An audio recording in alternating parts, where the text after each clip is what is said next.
Berati, Cëriku, Mati dhe Tepelena janë 334 qytetarë që do të zgjedhin kryebashkiakët e rinj, teksa KQZ ka shpërndar edhe materialet zgjedhore.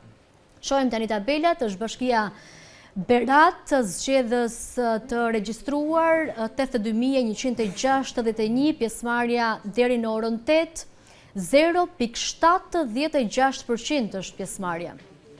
Shohim një tjetër bashki në këto momente, pra po i shohim përmes grafikave pjesëmarrjen deri në orën 8 të mëngjesit. Zgjedhës të regjistruar në bashkinë Tepelen 12.667 dhe pjesëmarrja deri tani ka qenë pra deri në orën 8 1.83%. Presim se si do të shkojë edhe numri i votuesve në 5 bashki të vendit. Zhvillohen zgjedhjet e pjesëshme lokale për kryetar bashkie, teksa bashkia Mat, pjesëmarrja deri në orën 8, zgjedhës të regjistruar 29.092, teksa pjesëmarrja deri në orën 8 ka qenë 1.84%. Ndalemi më tej në një tjetër bashki, jemi me bashkinë Cërik, zgjedhës të regjistruar 38.724 janë zgjedhësit e regjistruar, teksa pjesëmarrja deri në orën 8 ka qenë 0.89%.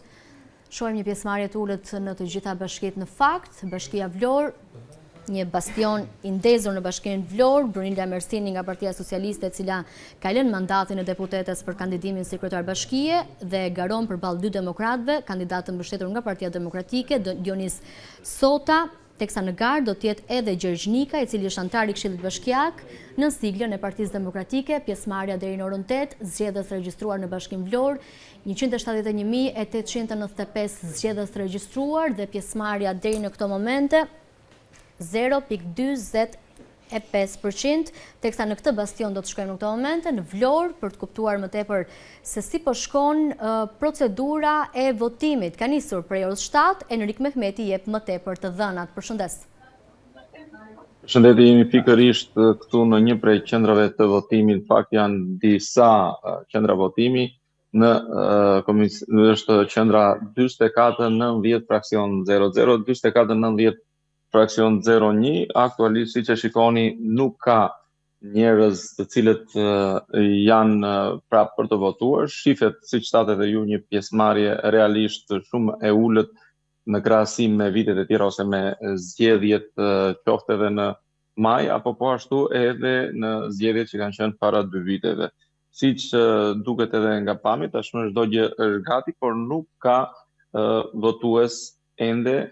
Qendrat janë hapur që në orët e parë të mëngjesit, ndërsa pakën pjesëmarrja në shifrat që edhe ju dat, shikojmë që nuk ka, ndoshta është edhe një ditë me shi sot, tashmë është, mund të them, normalizuar disi, por që do të shohim në vazhdim se si do të jetë ecuria. Nuk ka pasur problematika deri në momentet që flasim. Në orën 10 është parashikuar që të ketë një votim të 2 kandidatëve të asaj të Partisë Socialiste, Brunilda Mersini, po ashtu edhe kandidatit të pavarur të mbështetur nga Partia Demokratike, Dionis Ervin Sota.